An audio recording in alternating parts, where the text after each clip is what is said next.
একবার এক গ্রামে এক ব্যবসায়ী থাকতো।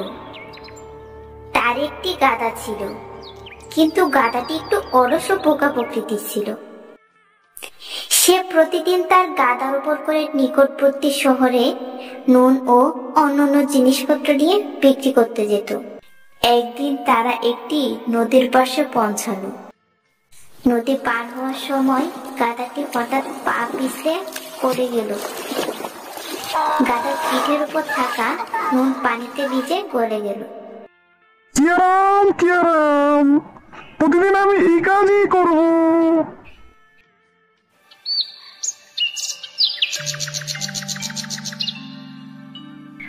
এরপরের দিন গাধাটি ইচ্ছে করে পড়ে গেল। এভাবে কয়েকদিন যাওয়ার পর ব্যবসায়ী গাধার পড়ে যাওয়ার কারণ বুঝে ফেলল। ও, এই ব্যাপার। ওরে হতচ্ছাড়া, দাঁড়া তোকে বুঝাবো মজা। পরের দিন ব্যবসায়ী চালাকি করে গাধার উপর নুনের বদল তুলার বস্তা তুলে দিল।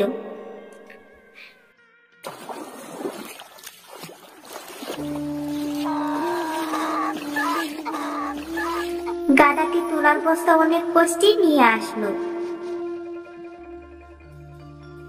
তার বোকামির কারণ বুঝতে পেরে প্রতিজ্ঞা করলো, সে আর এমন কাজ করবেই না।